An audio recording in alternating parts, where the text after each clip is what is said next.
Salut à tous, j'espère que vous allez bien. Alors aujourd'hui, on va revoir un petit peu ce qui se passe au niveau du minage de crypto-monnaies sur les cartes Nvidia. J'ai eu l'occasion de me renseigner un peu plus, de voir un petit peu les impacts que ça aura ou pas. Du coup, on va détailler ça après. Et on va aussi parler des derniers leaks au sujet de la 6700 XT, qui du coup devrait débarquer dans plus si longtemps que ça, et on va voir qu'il y a des choses à dire. On y va, c'est parti.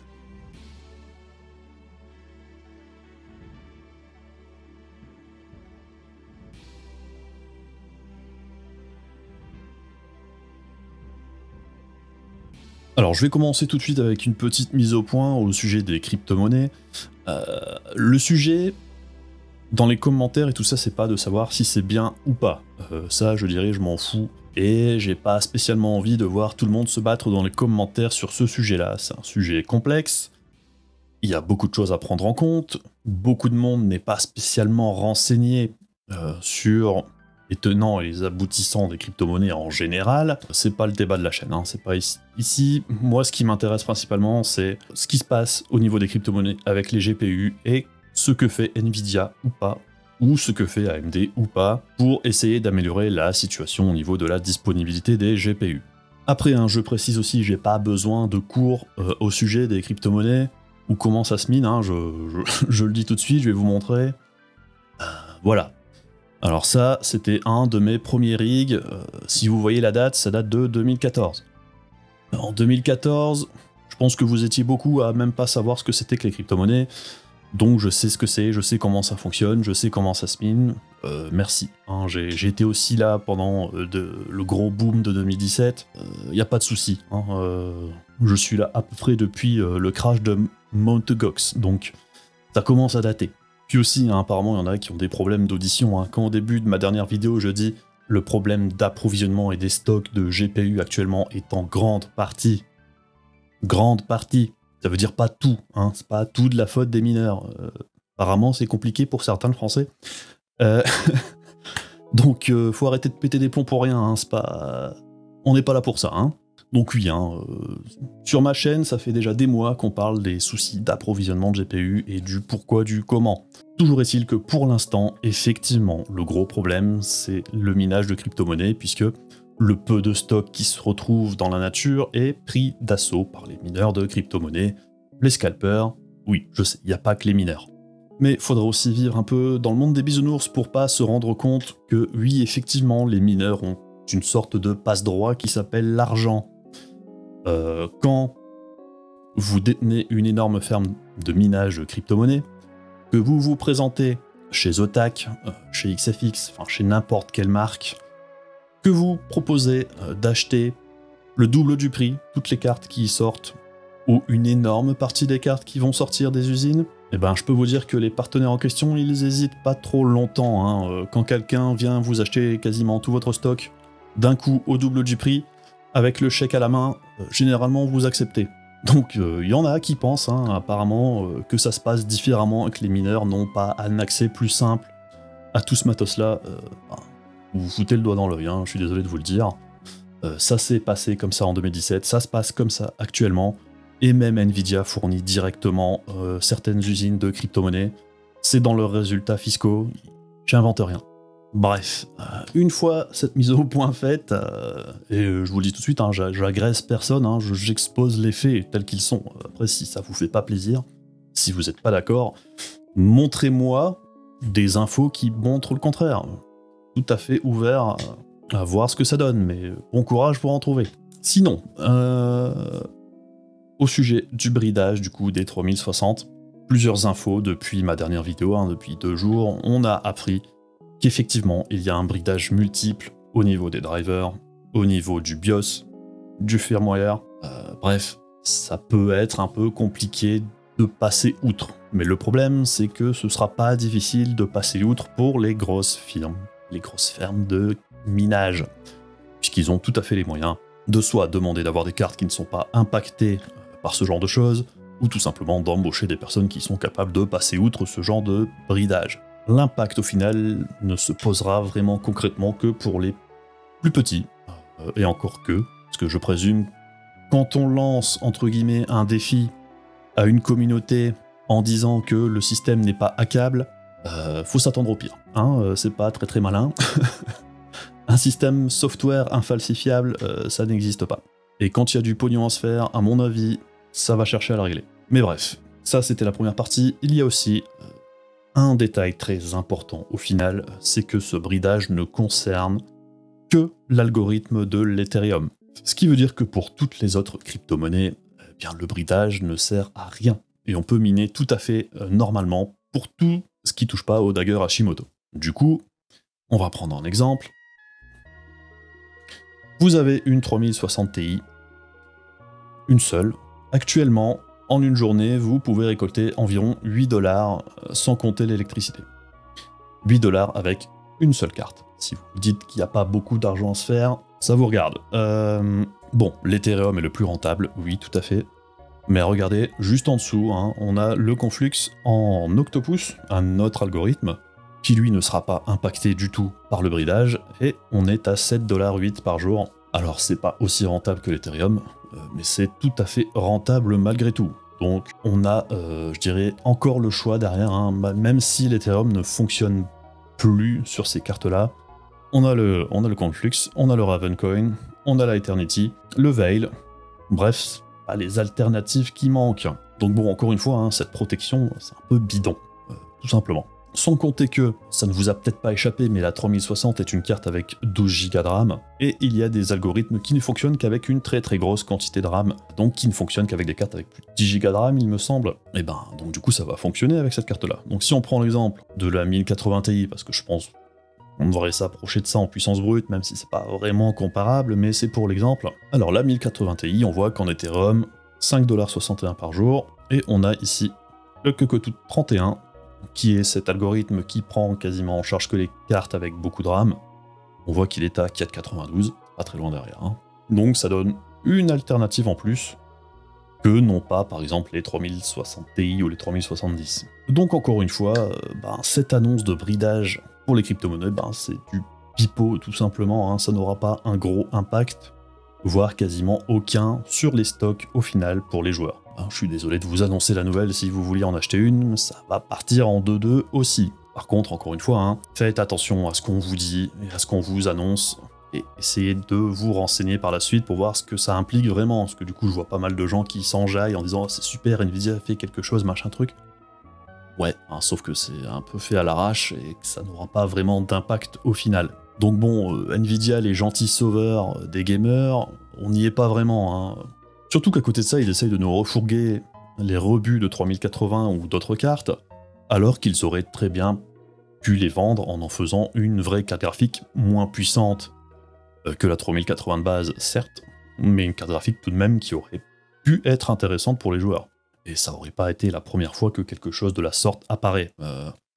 Les 2060 KO, le truc du genre, ça a existé il n'y a pas si longtemps que ça. C'est tout à fait possible pour Nvidia de faire une nouvelle référence moins puissante. C'est juste que ça les intéresse pas. Parce que le moteur de tout ça, hein, c'est l'argent. Et l'argent, ça passe aussi par une bonne image. Et là, Nvidia cherche juste à se donner une bonne image. Faut dire qu'ils en ont bien besoin, hein, parce que dernièrement, c'est quand même pas la fête. Hein, que ce soit au niveau de leur pratique marketing, ou de l'approvisionnement en carte graphique, hein, du coup, c'est quand même pas terrible. Donc bref, désolé encore une fois, hein, je ne suis pas porteur de bonnes nouvelles sur ces sujets-là, mais c'est juste ce qui se passe actuellement. On a un peu tout ce qu'il y a de plus moche possible qui arrive tout en même temps, puisque dès qu'il y a beaucoup d'argent en jeu, on va dire que les pratiques commerciales ne sont pas spécialement en faveur de l'acheteur final. Et je dirais que nous, les gamers, on est un peu en bout de chemin, hein. On n'est pas spécialement la cible privilégiée des fabricants de cartes graphiques actuellement, c'est comme ça.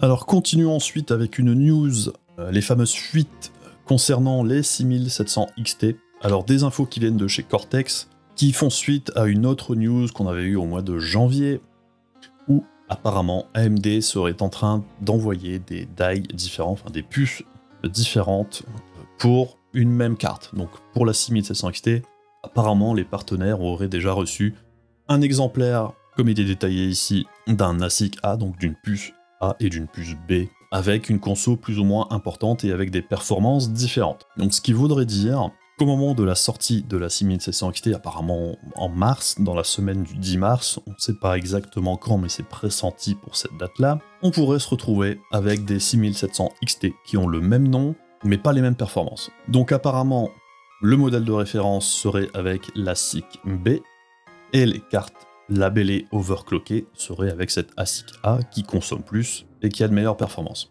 Alors pourquoi AMD fait ça? À mon avis, c'est purement marketing. L'avantage pour eux, c'est qu'ils vendent du coup cette puce de meilleure qualité plus chère à leurs partenaires, donc ça se retrouvera forcément plus cher dans le commerce, mais ça veut aussi dire que la puce B, la moins bonne, sera vendue moins cher, donc ce qui leur permettra d'annoncer le prix de vente de la 6700 XT plus bas qu'il ne se retrouvera dans le commerce. Alors j'aime pas l'idée du tout. En gros, AMD est en train d'instaurer le paiement de l'overclocking à la base. C'est un peu ce qui est en train de se passer. Alors les partenaires le faisaient déjà plus ou moins officieusement jusqu'ici, les modèles custom overclockés étaient plus chers que les modèles de ref. Sauf que à la base on partait de la même puce pour tout le monde. Là ici c'est AMD qui fait le tri et qui les vend plus ou moins cher. Tout en ne changeant pas le nom, donc du coup ça risque de créer beaucoup de confusion et c'est pas une bonne chose pour le consommateur au final, puisque du coup, avant d'acheter une carte, il faudra vraiment se renseigner sur ce qu'il y a à l'intérieur, puisqu'il n'y a rien qui devrait empêcher un partenaire d'AMD, par exemple, de vendre une 6700 XT avec la puce la moins bonne, de l'overclocker également, et de marquer sur la boîte 6700 XT OC, mais ça veut pas dire du coup que c'est la meilleure puce. Ça va être un bordel pas possible. Donc si ça se vérifie vraiment, pour moi c'est pas vraiment une bonne chose, et si ça s'applique à toute la gamme par la suite, ça pue un peu. Pour moi c'est un peu un carton rouge si ça vient vraiment à apparaître sur le marché. Ce qui est un peu dommage, puisque en plus, cette 6700 XT serait à 25% plus performante qu'une 5700 XT, ce qui en fait une carte plutôt pas dégueulasse. Après la grande question ce serait le tarif justement. Et cette technique de deux puces différentes, comme je le disais avant, à mon avis, c'est plutôt une histoire de communication et de marketing, mais ça ne va pas dans le sens de l'acheteur, encore une fois. Donc si tout ça, ça se vérifie, je trouve ça vraiment dommage de pas jouer franc jeu et de n'avoir qu'une puce, comme ça a toujours été le cas jusqu'ici. Et de segmenter une carte en deux puces différentes avec le même nom, pour moi, c'est vraiment pas une bonne chose. Il y avait moyen de faire autrement, clairement, si les cartes sont vraiment différentes. Après, on verra en application s'il y a vraiment une grosse différence entre les deux. Si c'est vraiment une grosse différence, à ce moment-là, fallait vraiment faire deux références différentes. C'était pas compliqué de faire une 6700 XTX, comme ça a déjà existé par le passé, et une 6700 XT tout court. En dehors de ça, on a aussi apparemment une 6700 tout court qui devrait débarquer en avril. 6 Go de RAM uniquement, on verra ce que ça donne, pas trop d'avis là-dessus. Après, encore une fois, le gros souci, ce sera l'approvisionnement, puisqu'on sait déjà par plusieurs sources que les stocks seront quasiment nuls à la sortie de la 6700 XT, encore une fois. Donc des stocks très faibles pour pas changer. Paper Launch, encore un. Malgré tout, c'est plutôt une bonne chose qu'une référence en plus arrive. Au plus il y a de références, au plus normalement ça devrait être simple d'avoir un GPU. D'autant plus que cette puce-là devrait être beaucoup plus simple, entre guillemets, à produire, puisque AMD devrait, dans la logique, pouvoir en tirer à peu près 2 fois plus que ce qu'ils peuvent produire actuellement pour les 6800 et 6900 XT. D'autres rumeurs de la part de Cortex, là à mon avis c'est beaucoup plus de la spéculation. Ils pensent qu'AMD aurait pour projet de sortir une nouvelle référence pour arriver en face de la 3080 Ti. Alors ce serait tout à fait possible, puisque la 6900 XT actuelle est limitée par sa consommation globale. On peut pas aller au-dessus, donc on ne peut pas overclocker la carte au-dessus d'un certain point. Donc ça veut dire qu'AMD pourrait tout à fait faire sauter cette limite et vendre une carte plus puissante que la 6900 XT, mais qui consommerait beaucoup plus. Alors après pourquoi pas, il pourrait tout à fait faire une carte qui consomme 350-400 watts, tout comme le fait Nvidia avec sa 3090, ou la 3080 Ti qui devrait consommer tout autant. Encore une fois, vu que tout se vend sur les très haut de gamme parce que les gens en ont marre d'attendre, il n'est pas surprenant qu'on se retrouve sur le marché avec quasiment uniquement les modèles les plus chers. Je pense que c'est pas une surprise, si vous réfléchissez 2 secondes. Pourquoi est-ce qu'on ne retrouve quasiment pas de 3080, mais qu'on trouve beaucoup plus de 3090 ? Pourquoi les 6900 XT sont plus communes que les 6800 XT ? Pourquoi, par exemple, sur les Ryzen, on trouve beaucoup plus de 5800X que toutes les autres références? Ben parce que c'est les plus rentables, simplement. Y a pas à chercher bien loin, hein. Entre une 6800 XT et une 6900 XT, comme les yields sont très bons sur le 7 nanomètres pour AMD, pourquoi est-ce qu'ils iraient s'embêter à vendre une 6800 XT quand ils peuvent vendre la 6900 XT à peu près 40% plus cher? Ça n'a aucun sens, surtout que tout se vend en 2 secondes. Donc aucun intérêt de fabriquer de la 6800 XT ou de la 6800 tout court, vu que la production fonctionne très bien. La plupart des cartes, même apparemment de 6800 XT et 6800, seraient tout à fait capables d'être des 6900 XT, donc du coup, aucun intérêt de vendre ces autres références-là. Pour le 5600X en processeur et le 5800X, c'est pareil. Pourquoi vendre des 5600X en bridant un 5800X artificiellement, quand on est capable de produire des 5800X quasiment à tous les coups? Aucun intérêt, et du coup, pourquoi on ne retrouve pas de 5900 et de 5950? C'est plutôt simple. Un 5900X, c'est 2 puces qui sont censées être incomplètes, si on peut dire ça comme ça, pour 100 $ de plus que le 5800X. Faut pas réfléchir bien longtemps pour comprendre pourquoi on n'en trouve quasiment pas. Entre un 5800X à 450 balles et un 5900X 100 balles plus cher, quand on peut vendre du 5800X à la pelle pour 400 balles à la pièce. Aucun intérêt. Pour Nvidia, c'est pareil. Pourquoi vendre autre chose que de la 3090 ou de la 3070 et bientôt de la 3060? On vend les grosses puces en premier et le reste, on en envoie par petites gouttes pour dire qu'il y en ait. Encore une fois, tout ça c'est pas très compliqué, c'est juste une histoire d'argent. Nvidia, AMD, c'est pas nos amis, ce qu'ils cherchent à faire c'est du pognon. Il y a beaucoup de pognon à se faire actuellement au niveau des GPU, ils en profitent à mort tout simplement. Et c'est pas parce que les joueurs ne trouvent pas de cartes que les cartes fabriquées ne se vendent pas, loin de là, tout part. Tout va bien pour Nvidia et AMD, il n'y a pas de souci. Donc bon. Enfin bref, encore une fois, je suis désolé pour ces mauvaises nouvelles, j'y peux rien, c'est le marché actuel, il est dégueulasse. On peut pas dire autre chose. Malgré tout, bon courage si vous cherchez encore du GPU, essayez de favoriser le plus possible les Founder Edition ou le site d'AMD pour les cartes de référence d'AMD, puisque je rappelle aussi accessoirement, si vous achetez des cartes sur accès entre guillemets, vous êtes en train de valider des prix beaucoup plus hauts pour la suite, tout simplement. Faut pas s'attendre à ce que la prochaine génération de GPU soit bon marché. Là, on s'est foutu dedans tout seul. Encore une fois, si les gens n'achetaient pas, ça se vendrait pas. Voilà, tout simplement. Enfin bref, c'est tout à peu près ce que j'ai à dire pour aujourd'hui. J'espère que ça vous a apporté des infos intéressantes et pour comprendre tout ce qui est en train de se passer au niveau du marché des GPU. Bon courage, bon courage. Prochaine vidéo, à mon avis, je vais essayer de faire le test de la fameuse chaise sur laquelle je suis assise, et je vais essayer de faire ça la semaine prochaine assez rapidement. Du coup, merci à tous ceux aussi qui sont passés sur la FAQ, sur l'AVC. Merci pour tous vos commentaires super sympas, ça fait plaisir. Et aussi merci à tous ceux qui passent sur le stream. Généralement, on s'amuse bien. Donc à la prochaine, des bisous, salut.